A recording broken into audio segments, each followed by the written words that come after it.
ంచడం హద్దు దాటొద్దు, హద్దు మీరొద్దు, పార్టీల మీద ప్రభుత్వాన్ని కానీ లేకపోతే అందులో ఉన్న అధికారులు కానీ ఒక మాట కూడా అనొద్దని. మరొక వైపు పెద్ద ఎత్తున కేసులు బుక్ అవుతున్నాయట, సజ్జల గారితో సహా ముందస్తు బెయిల్కి ట్రై చేస్తున్నారట, ఎప్పుడన్నా ఏ టైంలో అన్నా అరెస్ట్ కావచ్చు అని చెప్పి అక్కడి నుంచి వినిపిస్తుంటే ఇక్కడి నుంచి ఈయన లేఖలు రాయడం. సార్, మొదటగా లేఖల విషయానికి వస్తే ఏ పార్టీలో అయినా సరే అధినాయకత్వానికి క్యాడర్కి మధ్య సమన్వయం ఉండడం అనేది ముఖ్యమైన అంశం.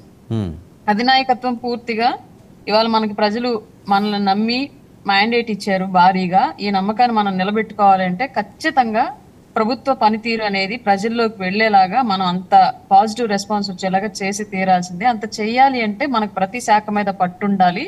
అలాగే ప్రతి శాఖ మీద పూర్తిగా కూలంకుషంగా ప్రతి దాని మీద అవగాహన, పరిశీలన అవసరం. కాబట్టి వాటి మీద మనం దృష్టి సారించి ముందు ప్రజల మనల్ని పొందడానికి ప్రయత్నం చేయాలి అనేది ప్రత్యేకించి మా పార్టీ నుంచి మా అధిష్టానం తీసుకున్న డెసిషన్. ప్రస్తుతం పవన్ కళ్యాణ్ గారు ఒక ముఖ్యమంత్రిగా, అలాగే 5 శాఖలకు సంబంధించినటువంటి మంత్రివర్యులుగా ఆయన శాఖల మీద విస్తృతమైనటువంటి పరిశీలన చేస్తూ దానికి సంబంధించి ఏ విధంగా ముందుకెళ్ళాలి, ఆ శాఖల్లో ఎలాంటి అభివృద్ధి అనేది మనం చేసి చూపించాలి, ఆ శాఖలో ఇప్పటి వరకు ఖాళీ చేసిన నిధుల్ని ఎలా రికవర్ చేయాలి, ఎక్కడ సంపద సృష్టి చేయాలి, దాని మూలంగా ప్రజలకు ఏ విధంగా మనం ఉపయోగపడాలి, దాని మీద పూర్తిగా ఆయన శ్రద్ధ పెట్టి దాని మీద పనిచేస్తూ ఉన్నారు.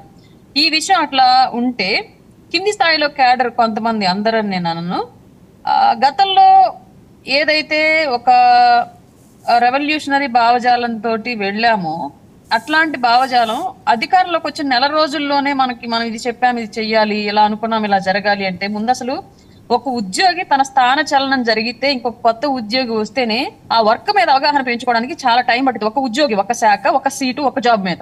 అట్లాంటిది ఒక రాష్ట్రం, వందల మంది వ్యవస్థకు సంబంధించిన వ్యక్తులు, ఎన్నో శాఖలు, దాంట్లో ఎంతో మంది ఎంప్లాయీస్, అసలు అందులో ఎన్నో లోటుపాట్లు, వీటన్నిటిని తెలుసుకోవడానికి ఏ మంత్రికైనా, ఏ ఎమ్మెల్యేకైనా, ఏ పదవి పొందినటువంటి ప్రజాప్రతినిధికైనా టైం పట్టింది. ఆ టైం అనేది ఇవ్వకుండా ఇష్టారీతిగా ఫస్ట్ స్థానికంగా ఉన్నటువంటి పదవులు, లేదంటే ఏదన్నా ప్రభుత్వం నుంచి వచ్చేటువంటి లబ్ధి, వాటికి సంబంధించి 2 క్యాడర్ల మధ్య జరుగుతున్నటువంటి మాకు ఇవ్వట్లేదు, మాకు ఇస్తున్నారు, ఇక్కడ మాకు ప్రయారిటీ ఇవ్వట్లేదు, ఇక్కడ మాకు ప్రయారిటీ ఇస్తున్నారని జరుగుతున్నటువంటి ఒక డిస్కషన్ ఒకటి.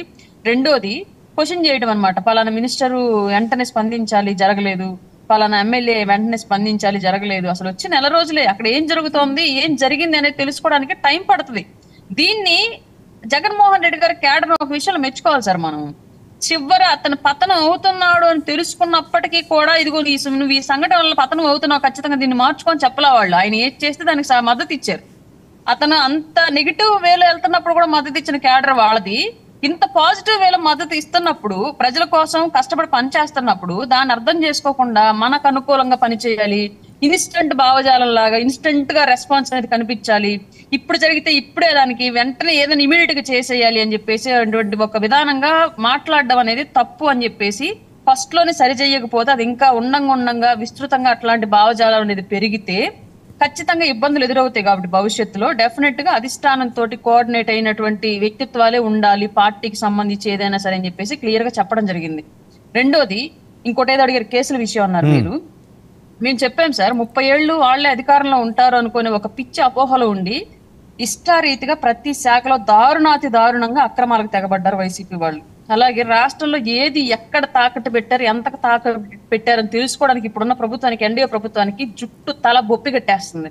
విజయవాడలోనే ఎన్నో ప్లేసులు తాకట్లో పెట్టారన్న విషయం ఇప్పుడు ప్రభుత్వంలోకి వచ్చిన తర్వాత కానీ తెలియదు. అంతకుముందు మనకి ఎవరికి తెలియదు. అంటే చీకట్లో జీవోలు పెట్టారు కాబట్టి ఏ జీవో ప్రకారం ఏ ఆస్తి ఎవరి దగ్గర తాకట్టు పెట్టారు, ఏది అమ్మకానికి పెట్టారు అన్న విషయం బయటికి రాలా. ఇవాళ ప్రభుత్వం చేజిక్కించి